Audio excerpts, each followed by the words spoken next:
नीट 2026 result NTA कडून publish केलेला आहे. आपण रिझल्ट देखील बऱ्याचशा विद्यार्थ्यांनी पाहिलेला असेल. थोडे साईटचा इश्यू येत आहे, त्यामुळे काही विद्यार्थ्यांना स्कोर पाहता आले नाहीयेत. अनेक विद्यार्थ्यांनी रिप्लाय करून सांगितलंय त्यांचा स्कोर किती आलेला आहे, त्यानुसार त्यांचा ऑल इंडिया रँक काय आलेला आपण बघितलंय. आता आपण बघणार आहे की साधारणतः कट ऑफचा अंदाज काय असू शकतो. दरवर्षी आपण हा अंदाज आपण मांडत असतो.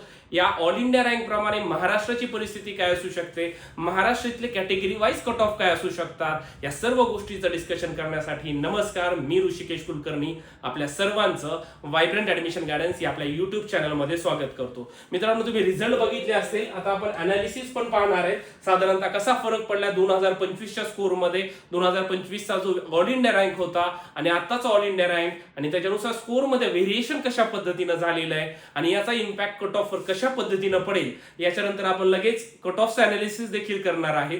तर या बघा, तुम्ही स्टेप बाय स्टेप ह्या सर्व गोष्टी बघू शकता.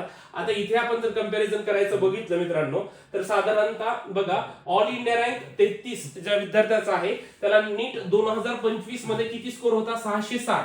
ठीक आहे. सेम ऑल इंडिया रँक आता आहे आणि नीटचा स्कोर आहे 700. म्हणजे साधारणतः 40 मार्क्स नाहीत आपल्याला डिफरन्स वाढलेला पाहायला मिळतोय. त्यानंतर 85 ऑल इंडिया रँकला 646 स्कोर होता 2025 ला, आता आहे 692. Difference is 46. ठीक आहे. 419 ऑल इंडिया रँकला 621 स्कोर आहे, आता स्कोर आहे 673. सेम ऑल इंडिया रँक आणि स्कोर वाढलेला आहे 52 मार्क्सना डिफरन्स आपल्याला पाहायला मिळतोय. आता तुम्ही जसं जसं आपण बघणार आहे प्रत्येक गोष्टीचं बघा, आपण खाली जर अजून बघितलं की साधारणतः बघा 2648 हा ऑल इंडिया रँक आहे. तर नीटचा स्कोर आहे 586 आणि आता या वर्षीचा स्कोर आहे 636 आणि डिफरन्स आहे 50 मार्क्सना. आता आपण जरी अजून बघितलं साधारणतः, तर बघा तुम्ही ज्या विद्यार्थ्याचा ऑल इंडिया रँक हा साधारणतः 35,278 आहे, त्याला नीट मध्ये गेल्या वर्षी 516 मार्क होते, या वर्षी आहे 553 आणि हा डिफरन्स आहे 37 मार्क्सचा. आता ज्या विद्यार्थ्याचा ऑल इंडिया रँक 46,294 आहे, त्या विद्यार्थ्याचा नीटचा स्कोर 505 आहे आणि लास्ट इयरचा, आणि या वर्षी स्कोर आले 539 आणि साधारणतः स्कोरचा डिफरन्स आहे 34 मार्क्सचा. ठीक आहे. 50,000 ज्यांचा रँक आहे त्याला नीटचा स्कोर होता 501 लास्ट इयरला, आता आहे 535. असं तुम्ही प्रत्येक याचं जर बघितलं आपण, साधारणतः वेगवेगळे आपण काही कंपॅरिझन्स घेतलेले आहेत, त्यावर अनालिसिस केलंय. 75,851 हा जर ऑल इंडिया रँक असेल, लास्ट इयरला नीटचा स्कोर होता 481, या वर्षी आहे 511. म्हणजे साधारणतः स्कोरचा डिफरन्स हे वाढतच गेलेले आहेत मित्रांनो. साधारणतः बघा, आता 12 नंबर 1,10,277 हा ऑल इंडिया रँक असलेल्या विद्यार्थ्याचा नीटचा स्कोर आहे 457 लास्ट इयरचा, आणि यावर्षी 485 आहे. डिफरन्स आहे 28 मार्क्सचा.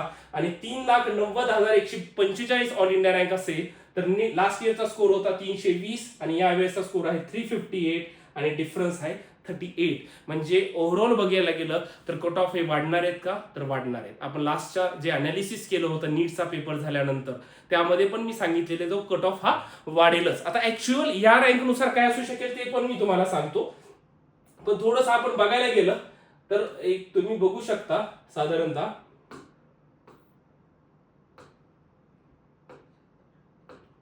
आता या अनालिसिस प्रमाणे पण आपण चेक करूया की कशा पद्धतीनं स्कोरचं ही होऊ शकतं.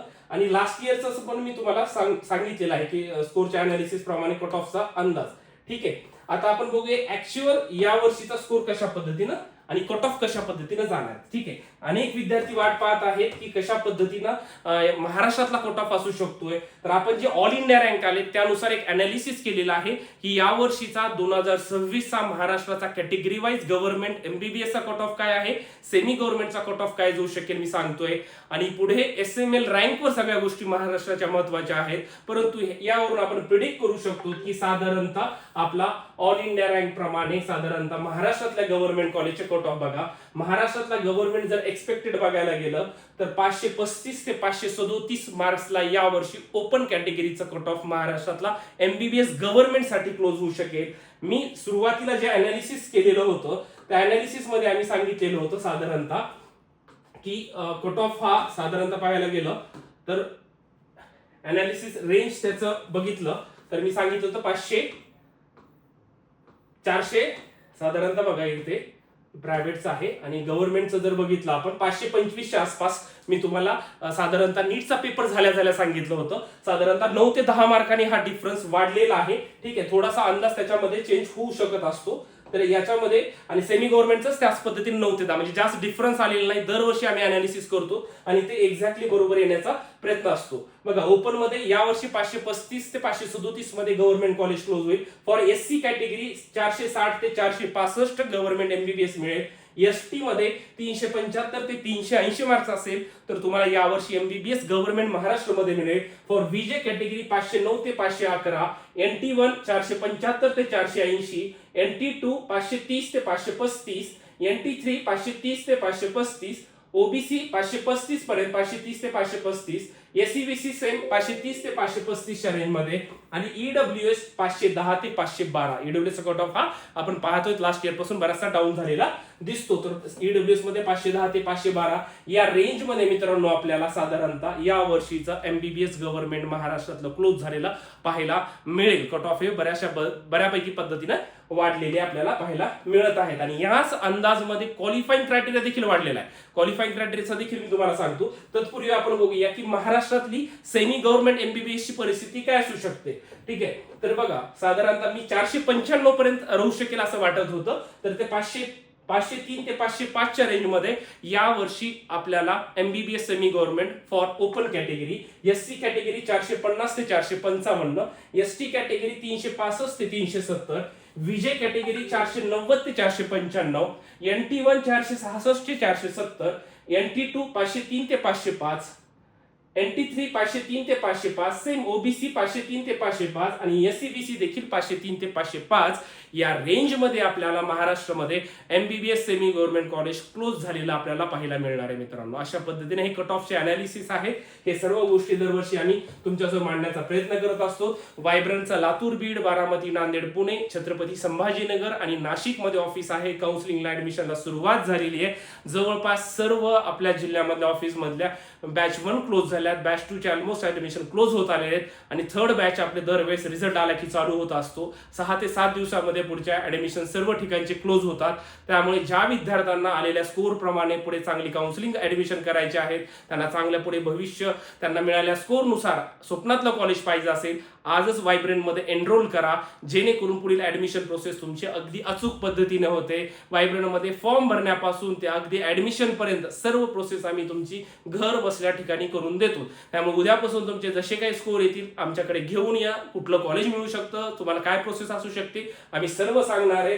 तत्पूर्वी आपण एकदा बघूया की साधारणतः यावेळेस आपण जे हे बघतोय तर क्वालिफाईंग क्रायटेरिया, तर क्वालिफाईंग क्रायटेरिया देखील भयंकर वाढलेला आहे. बघा, आतापर्यंत हिस्ट्रीमध्ये असा 2-4 वर्षामध्ये बघितलं नव्हतं एवढा क्वालिफाईंग क्रायटेरिया यावर्षी वाढलेला आहे. साधारणतः ओपन बघा, ओपन आणि ईडब्ल्यूएस ला 213 मार्क्सला क्वालिफाईंग क्रायटेरिया म्हणजे काय, मिनिमम एवढे मार्क्स असतील तर आणि तरच ओपन आणि ईडब्ल्यूएस मार्क्सच्या वरचे विद्यार्थी हे एमबीबीएस आणि बीडीएस ऍडमिशन प्रोसेसला इलिजिबल असतात. अदरवाइज याच्या खालच्या विद्यार्थ्यांना ती प्रोसेस करता येत नाही. बाकीच्या सर्व कोर्सेसला काही हरकत नाही, पण याच्यासाठी इलिजिबिलिटी क्रायटेरिया आहे.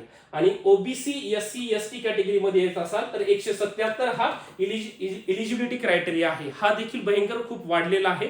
तो दरवर्षी 150च्या आसपास क्लोज व्हायचा, आता यावेळेस 200च्या पुढे गेला फॉर ओपन कॅटेगरी. आणि जे पीडब्ल्यूडी मध्ये येतात, ओपन पीडब्ल्यूडी वगैरे 194 आणि बाकी सर्व कॅटेगरी मधल्या पीडब्ल्यूडी विद्यार्थ्यांना 177 आणि एसटी मध्ये बघितलं तर 178. अशा पद्धतीनं हा क्वालिफाईंग क्रायटेरिया आहे. असा यावर्षीचा अंदाज आहे आणि या सर्व गोष्टी अशा पद्धतीने पुढे होणार आहेत. त्यामुळे चांगलं कॉलेज, सगळ्या गोष्टी व्यवस्थित, ऍडमिशन प्रोसेस एकदम निश्चिंत करायची असेल तर अचूक पद्धतीने करायचं असेल तर वायब्रंटच्या ऑफिसला व्हिजिट करा, काउन्सिलिंगला ऍडमिशन घ्या. पुढील ऍडमिशन प्रोसेससाठी टेन्शन फ्री राहा मित्रांनो. आणि महत्त्वाचे असेच व्हिडिओ पाहण्यासाठी आपल्या या YouTube चॅनलला सबस्क्राईब करायला विसरायचं नाही. Thank you so much.